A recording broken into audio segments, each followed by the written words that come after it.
So I'm being joined by Reed Hundt, who is the former chairman of the Federal Communications Commission, and as we heard today, really I won't say grandfather, maybe godfather of the E-rate. Reed.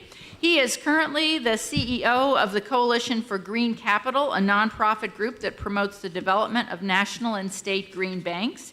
He was the chairman of the FCC from 1993 to 97, and he was on President Obama's 2008 presidential transition team. He sits on the board of directors of Intel Corporation, ASSIA, a communication software firm, Smart Sky Networks, a wireless firm, and Level Money, a financial services firm. He is a vocal proponent of libraries. It is appropriate that we end with his remarks, given a lifelong commitment to improve broadband connectivity as one of the original architects of the E-rate program. And also, we're just so pleased to open this up with our Chairman Wheeler and end this with Chairman Reed. Reed Hundt. We're very honored to have those two chairmen acknowledging the importance of libraries. Reed?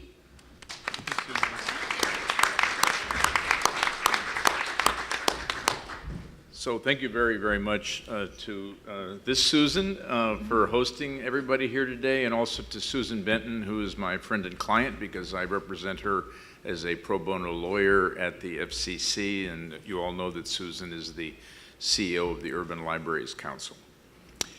First, personal note, my sister is the head librarian in Rockville, Maryland. My nephew is a librarian. My mother was a public school teacher. My brother is a public school teacher, my sister-in-law is a public school teacher, and I once was a public school teacher. In Washington, they would be called takers. But we regard ourselves as a family that has had a long, long commitment to public service. And I'm very proud to, if I could be so bold, to say that I'm part of the library community. And now I would like to express some of the realities of the situation, and not everything I say is going to be good news.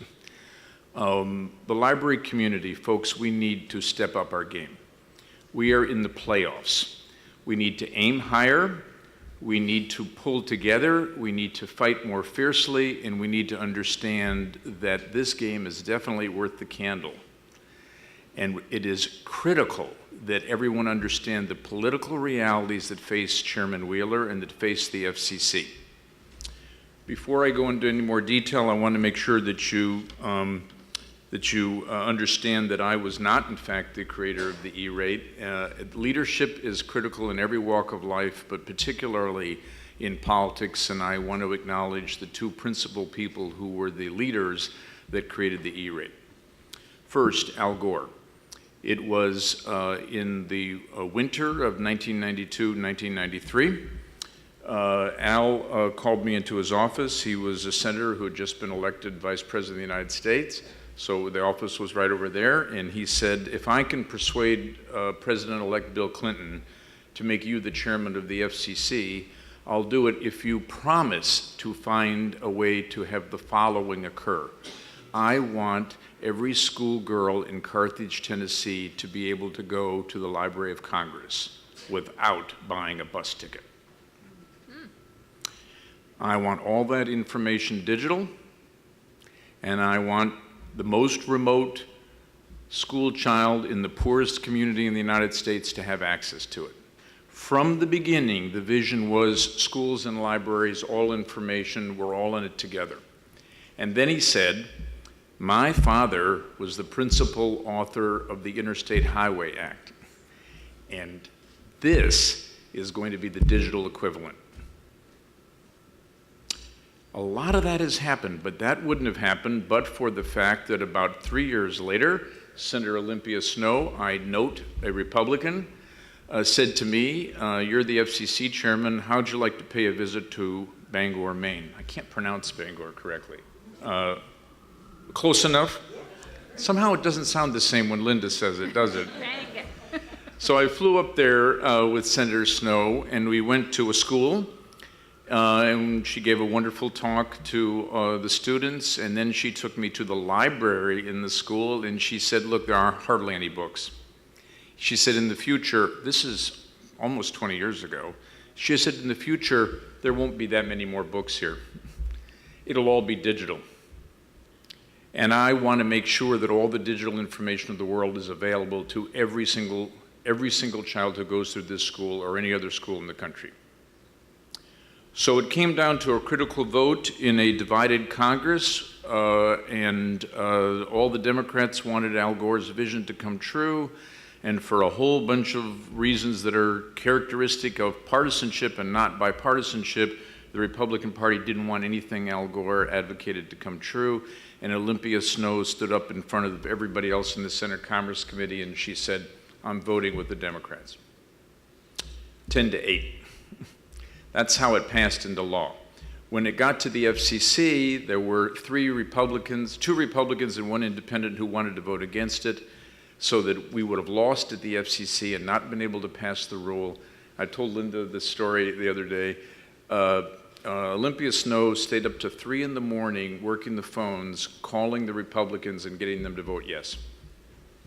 And then at 7:30 in the morning, she called me and she said, I got you your votes. And she said, I really don't understand why a mere commissioner at the FCC should not just say yes when a senator asks. Now, those are stories about leadership. They're not meant to be stories about partisanship. They are meant to be stories about leadership, but it is critical that we all understand that this is a country of private wealth and public poverty. This is a country where to stand for the proposition that there should be public access to anything is to take a stand in a long-running battle of ideas. You can take your stand on either side. There are a lot of things to be said about a private life and the values of private investment and the values of capitalism, and there are a lot of things to be said about limited government and small government and government waste. There are a lot of things to be said on that side. But if you're talking about wanting libraries to be the #1 free public internet access point in the community, then what you're saying is, on this topic, I'm taking another stand. I'm saying that we need communities to have free public access, and that free public access should not be inferior to the broadband available in suburbs in the United States today. So thanks to Susan Benton, in the last 2 weeks, the Urban Libraries Council did a survey of 33 major libraries in the United States, more than 100 different buildings, and that survey demonstrated in these libraries that not one single one has 1 gigabit a second connectivity to the buildings, and when you pull out a handheld device and you measure the Wi-Fi at 4 p.m., in every single one of the major libraries, these are the biggest libraries in the United States, in every single one, the Wi-Fi connectivity is inferior to what it is in the suburbs of the United States, in homes. In homes. So how can anyone think that the hundreds of people in this building now are getting anything like adequate access to the internet? What is the meaning of adequate access? It's the things you've all heard over the last several hours. Being able to download a job application and fill it out. Being able to go online and take a course. Being able to enroll at code.org and spend 1 hour learning to code. And these are not the things that Al Gore and Olympia Snowe knew would be the demand case years later, but they knew that something like them would be the demand case. 30 million Americans every single year go to a public library for free access in order to improve their careers. That's 1/10 of the population. And it's not the same people every year. Over the course of just 3 or 4 years, the majority of adult Americans go to a library to try to get a job or to improve the job they have. This is the importance of public access. You all have studied, you all have showed that there's popular opinion behind this vision. Now let's talk about some of the statistics, and I want to go right to the core of an issue that has plagued this debate since it started 2 years ago. First, schools or libraries, which is more important? Schools or libraries, which is more important? I think it's a false choice. We should talk about an L rate, and the L rate should be our vision of what libraries need, And that should be some amount of money, and schools need some amount of money, and when you add the two together, you know the total need. It doesn't mean a different tax base. It doesn't mean that you need to think about them differently because they serve overlapping populations, but it's a way to figure out what you really need. Nevertheless, I do want to compare the two because we need to talk about needs in statistically useful terms. Libraries constitute about 20% of the number of buildings of schools. Libraries, on a visits per year basis, are about 20% of the visits to schools every single year. If we talk about potential users, there are 4 times as many potential users of libraries as there are of schools. If we talk about the number of registered users in libraries, there are more than 2 times as many registered users of libraries as there are children and teachers in schools. If we talk about the actual internet access, which John was just talking about, more than 2 times the number of internet access users in public libraries as in schools. So whichever way you want to measure, you actually have metrics. So whether you look at it as buildings, 20%, or whether you look at it as users in terms of 2 times and 4 times, then you have to compare against the following. E-rate money, how much has gone to schools? Well, Laura Clark was talking to us earlier about the shortfalls in data gathering. But as best as anyone has been able to guess, and it is not to the credit of the FCC that they have not made the data transparent, but they are making it transparent because Lara and Susan have been pushing them on this, and they're willing to be pushed. They're willing to be pushed. This FCC is willing to be pushed. But we still don't even know how much money the E-rate has paid out to schools. Best guess, it's about 3%. 3% isn't that 20% proportion of buildings, and it isn't anything like a relative proportion to the number of users in libraries. All we can say about 3% is it hasn't produced the desired result.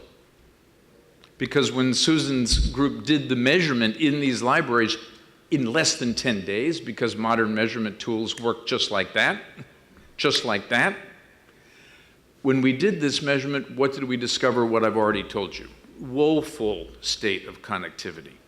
Woeful. And if we had a statistically valid survey, I think it was you, Chris, who told me you're guessing that it's about 400 libraries you would need. I think I'm remembering right. Out of the 17,000 buildings, we need to survey about 400 in order to have a statistically valid survey. It's going to prove that the status quo is really, really deficient. Let's now talk about the size of the E-rate. It's roughly $2.4 billion. It was set at $2.25 billion in 1997. One of the things that I regret is that we did not put in a CPI inflator at the time that we set the number. I have some excuses. They don't stand up to scrutiny. It was a mistake. Let's adjust for inflation. If we adjusted for inflation, the E-rate would now be about $3.5 billion. If we adjusted for the relative size of the economy now as opposed to what it was then, the E-rate should be about $3.75 billion. If we look back over the last 10 years and do those adjustments and say what should have been the E-rate spending over the last 10 years, we come up with the following conclusion. We have a shortfall of about $10 billion. That's how much the country owed to itself and didn't pay. This is exactly the same infrastructure story that you see with respect to roads or dams or any other feature in the public landscape. And that's the reason why the connectivity is so woeful in the library buildings and in the classrooms today, because we weren't spending that money for the last 10 years. And if you say, oh, we just forgot, that's not the reality of the story. The reality of the story is that libraries and schools, as always, are right in the middle of culture wars in our country. That's the reality of the story. It's all well and good for me to tell you that we somehow managed to pull off the E-rate. From the minute the E-rate was passed, there has been political opposition to the E-rate here in Washington, D.C. From that very minute. It was called the Gore tax. There were ads that were run against it.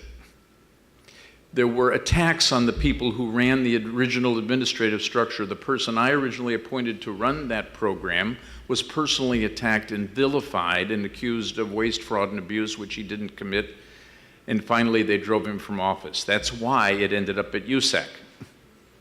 There were challenges to the constitutionality of the spending. I could go on and on and on, but I'm saying to you all, there is not a broad-based consensus in Washington, D.C. about what to do. In this room, there might be. But when I say we need to step up our game, it's because it is not fair to take the greatest visionary and leader at the FCC in this century, Tom Wheeler, and say, thanks a lot, here's what we need, you're on your own. We need to be behind him, we need to be supporting him, and our time is short. What you've heard today, I'm going to translate what Tom said because it's really, really important. First of all, the model is the marginal Wi-Fi user at peak hours. It is not just broadband to the building, but broadband to the building plus high-speed Wi-Fi in the building. That's what we have to talk to them about in every one of our buildings. If somebody is going to write the checks, you don't go in and say, yeah, I don't really like what you want to buy. Besides, he's not even wrong. You all know that this is the use case you want to build for. So that's the data that we have to give him. Second, he told you that he's not going to be funding POTS, as you were saying. We have to have a transition plan away, either fast or just a little bit less fast, but it has to happen because that's what he told you. Next, it's not just more money. By not later than June, the FCC intends to insist that libraries figure out how to have consortium bidding. I'm just quoting here. We have to have longer time periods for these contracts. We have to have reference pricing so that nobody pays too much and everybody pays the lowest reasonable price. We have to figure out how to provide IT experts for libraries that don't have IT experts. We can't have it be that the non-experts are either left out or told to fend for themselves or they pay too much. And we have to have limited pilot projects that run right away, starting with the June order at the FCC, and that actually generate data so that by not later than the end of the year, a more permanent program can be put in place. The reply comments on this topic are due on Monday. And we all should remember that if we don't hang together, we're going to hang separately. So we need to do a better job, starting with me, meeting and talking and figuring out what to say together. And then when you all go to the Hill in May and talk to all the members, this has to be at the top of the list. Of all the institutions in the civic landscape, libraries get the smallest amount of money from the federal government. Of all of them, smaller than schools, smaller than healthcare, smaller than any other institution that you can think of in the social landscape. Total amount of money that I saw in your budget that you are empowered to transfer to state libraries, $155 million. Yeah. That's that isn't even noticeable in the Department of Education budget. And your agency didn't exist until 1997? 96. Well, it was buried in the Department of Education, and we want it out. Exactly. This doesn't mean I have all these teachers in my family. I'm not saying anything against schools. Those needs have to be met too. But this group needs to say, what are our needs? And we have to stand up and we have to do the math. We've got the reply briefs due next Monday. The first week in May, under the leadership of John Chambers over here at the FCC, who knows more about libraries than anyone who ever was employed at the FCC, we have a working group where we have to actually get to conclusions about the administrative process reforms.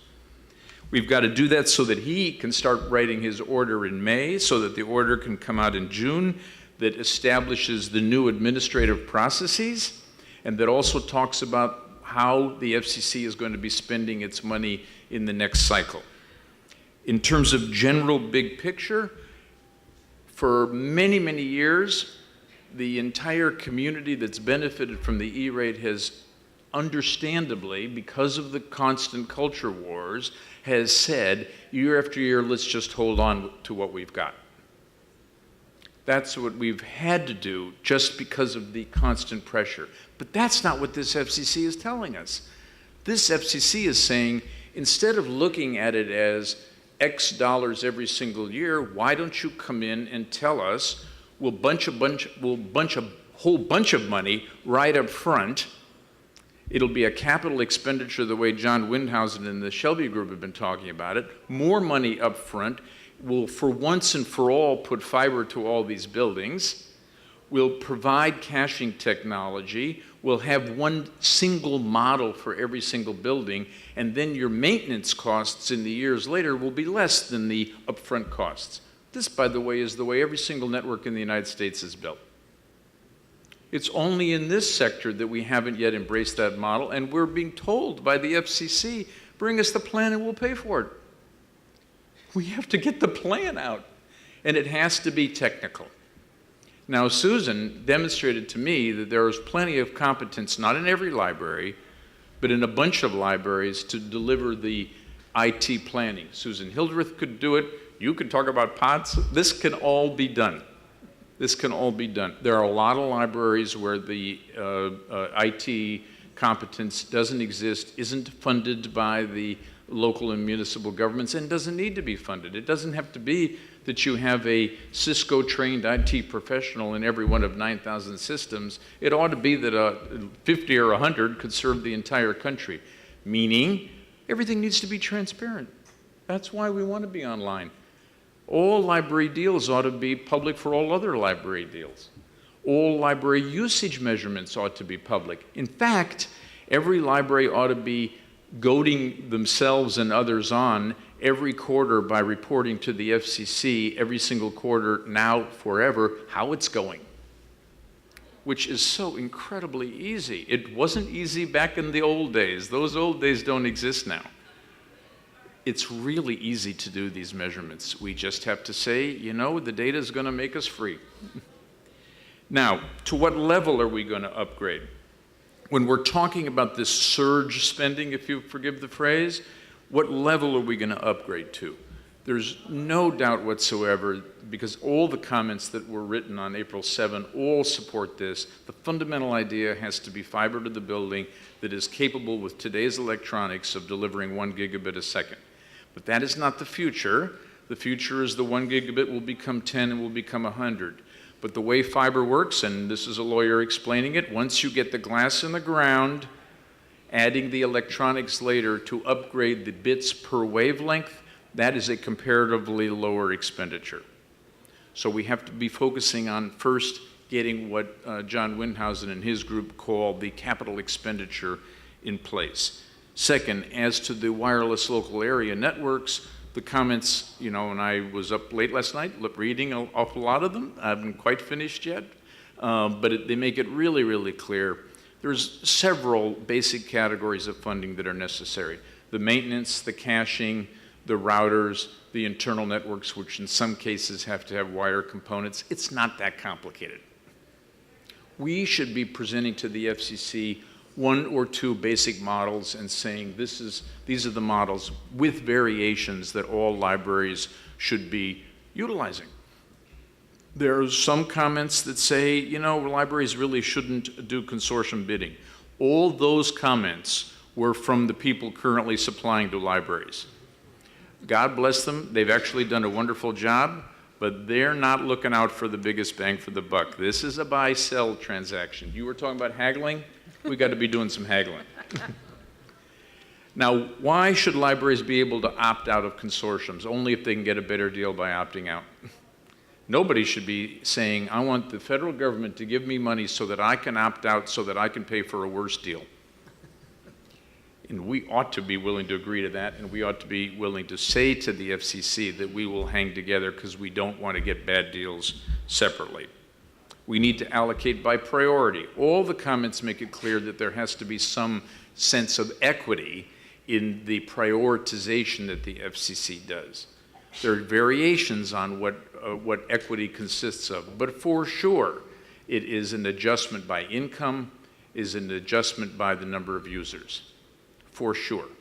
And so the ULC presented a formula. There could be other formulas, but we all have to agree on a sensible allocation formula. If we were on the Titanic, it would be women and children first. This is a post-gender discrimination era that we're in. We need to have a formula that reflects some sense of needs, because the FCC isn't going to fund 100% on day one. Number two, it is absolutely going to be necessary that we understand the FCC needs to come out with an order in June, and that will not be the final order, because it is also going to be the case that these pilot projects have to be done and data has to come back, and then we need to revise and change our thinking. But by the end of the year, we should have fulfilled Tom Wheeler's dream. He wants to reimagine the E-rate. He told us that he wants us to be collectively the Andrew Carnegies of this century, maybe with a little help from Bill Gates. Maybe with a lot of help from Bill Gates. But this is an incredible opportunity. We have to take it. Actually, I know that we can take it, because when I look back at that conversation with Olympia Snow and I look at the results, the reality of internet access in the United States from the year that Olympia took me to that library in Maine, that school in Maine, the reality is this: internet access in the United States was led by access to schools and libraries. In its first 10 years, it was led by access to schools and libraries. The United States led the world in having a generation come onto the internet. We have, in fact, in that generation, the highest percentage of internet-savvy people of any country in the world. And we did it on a narrow band, not on a broadband platform. And what Tom Wheeler came and told you today is now you're going to reimagine the whole thing on a broadband platform, and your vision is going to be realized. Lift up your head, look a long way out. Thank you.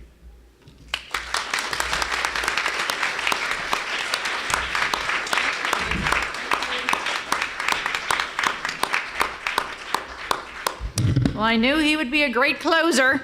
He's always got the good vision, and we're very lucky to have someone with Reed's knowledge and Reed's passion talking about these issues here in the circles in DC at a very, very important time for all these issues. So we're just about to close. We want to thank all the panel members. They were terrific, and our board for sharing their time and their expertise and their aspirations with us today. We had thoughtful analysis and dialogue. We really hope that we provided a forum that's highlighted many of the activities, many of the opinions and the proposals that are going forward. And we think there's a wide spectrum of challenges and possible solutions that we've already heard discussed today, and we will be continuing to discuss over the summer. We know we're at a historic crossroads for libraries and access and next generation broadband. We expect many of the issues discussed here will become even more developed in the public sphere as the FCC continues toward modernization of the E-rate program and eventually ask Congress to weigh in with their thoughts very soon. I have no doubt that the public record established today will help inform those conversations, and we could not have done it without all of our participants and all of you in the audience. So I also want to thank our virtual audience out there who've been joining us through YouTube and Google. These platforms demonstrate, as right here in this library, the possibilities that improved broadband in our nation can foster. Now, I want to make sure that everybody's aware that written comments will be accepted and must be received before April 24th, that's next Thursday, in order to be included in the hearing record. So if you're compelled to submit some comments, or if those of you out there virtually joining us, please feel free to share those comments with us by April 24th. Each comment must include the author's name and organizational affiliation, if any, and please send them to comments@imls.gov. So finally, thank you to the Martin Luther King staff and the library for, Rich is still here. He's made it through the whole morning. Thank you, Rich, and our other DCPL staff. It's fabulous to be here, and I just keep looking out there. It looks like their connectivity is pretty good out there, so we'll have to do some speed testing in DC. But this is why we're here, folks. This is why we're here. We're making a difference in the nation's capital. If we can do that, we can do it everywhere. Thank you very much.